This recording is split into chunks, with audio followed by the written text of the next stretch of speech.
Hey everybody, welcome back to the channel, Mercs Exotics. Today I have a really exciting video for you guys. We're going to be going around the house and looking at all the different animals. So without further ado, let's get into it. Alright, so first off we have the Leopard Geckos. We have two of them in this tank. One of them is Simba here. As you guys can see, Simba is awesome. Seems to be kind of a tangerine, super high orange, has the super orange carrot tail. She's awesome, really sweet, loves to just crawl around. My girlfriend and I actually got these guys when they were babies. We got them right when I moved into this apartment, so just over a year ago. I'll throw some pictures on the screen of them. They were super cute and they have grown so much since then. At first we had them in a little 10-gallon cage, and pretty recently, about a couple months ago, we moved them into this 40-gallon breeder so they could have more space and they could be, happy. We also had the 40-gallon kind of sitting around, and there's no point in not using it.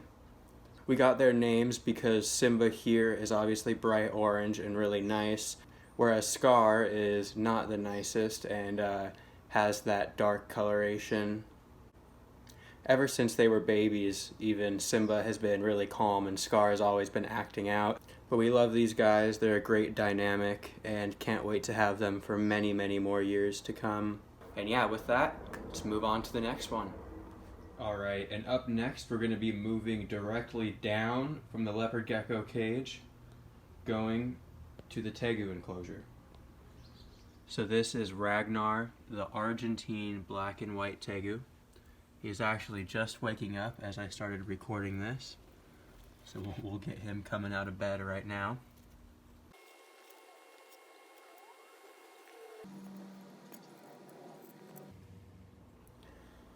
Alright, so this is Ragnar, the Argentine black and white Tegu. He is awesome. I've had him since March 3rd, and it is June 3rd today, so it has been exactly 3 months.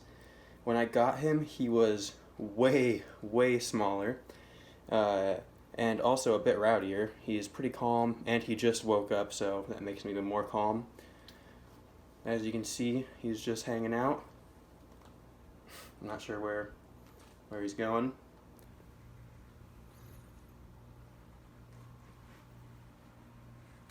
I don't know if it shows up too well on the camera, but the coloration that he has going down his back here, I'll definitely be able to put up some pictures and show you guys. He has these beautiful orange markings going down that I truly have never really seen in other Tegus. He also has that fire belly, and it's really orange. If I am correct, I've heard that that is a trait of some wild caught Tegus, or just like wild Tegus in general. Sometimes have in Florida, sometimes have those fire bellies. I don't know how accurate that is. I don't think this guy was wild caught at all. I think he definitely was captive bred. He was listed as captive bred from the people that I bought him. It's so funny, you can hear his little tongue every time he comes out and flicks it.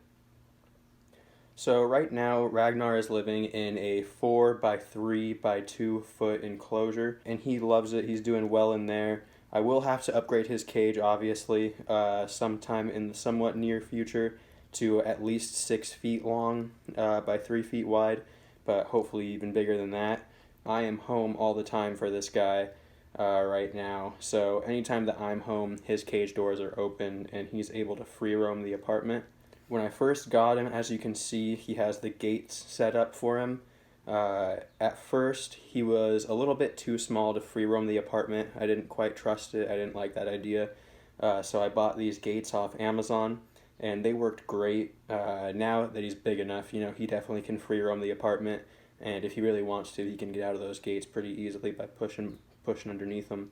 You guys will definitely be seeing a lot more of him. He is super sweet. I have so many videos planned.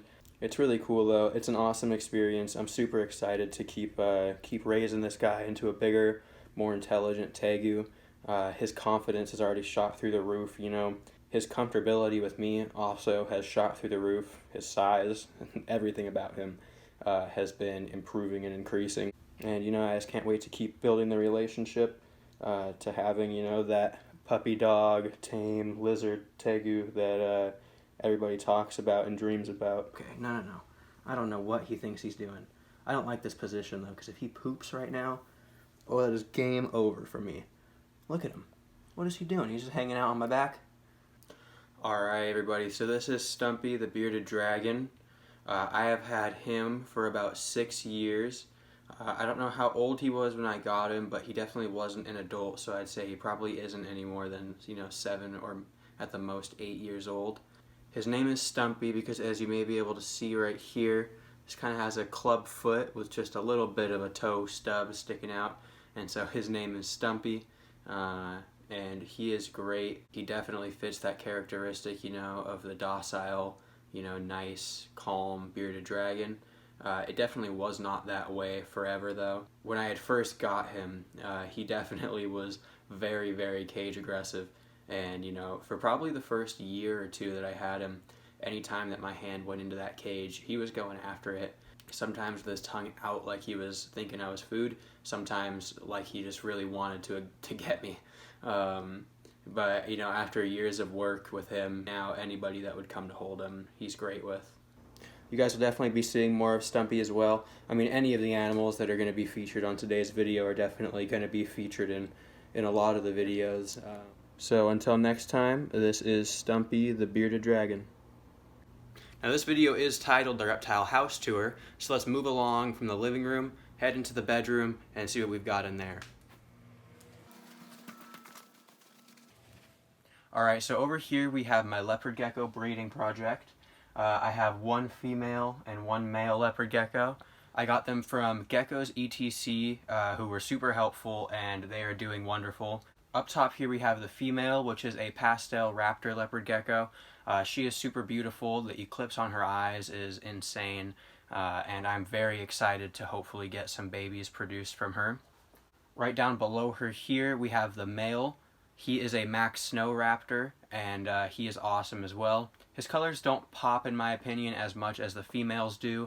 They're both a tiny bit on the skinny side at the moment, so I'm going to try to fatten them up quite a bit, especially that female, before I go ahead and start putting them together for breeding. So those are these two guys. Let me go ahead and get them out. Just in case you're curious, down below here, this tub contains the dubia roaches, which were in the last video. If you're curious how to set up a dubia roach colony and breed them for some fast results and lots of babies, go ahead and check out my previous video, and that is what is down here. So right here we have the female. This is the pastel raptor leopard gecko. So as you'll be able to see in some of these close-ups, her left eye is about a quarter of the way eclipsed, whereas her right eye is basically completely blacked out. As long as I've been keeping leopard geckos, I've always been extremely fascinated by that eclipsed eye. I'm going to go ahead and put her back in her cage. Alright, so right here we have the male. This is the Max Snow Raptor Leopard Gecko.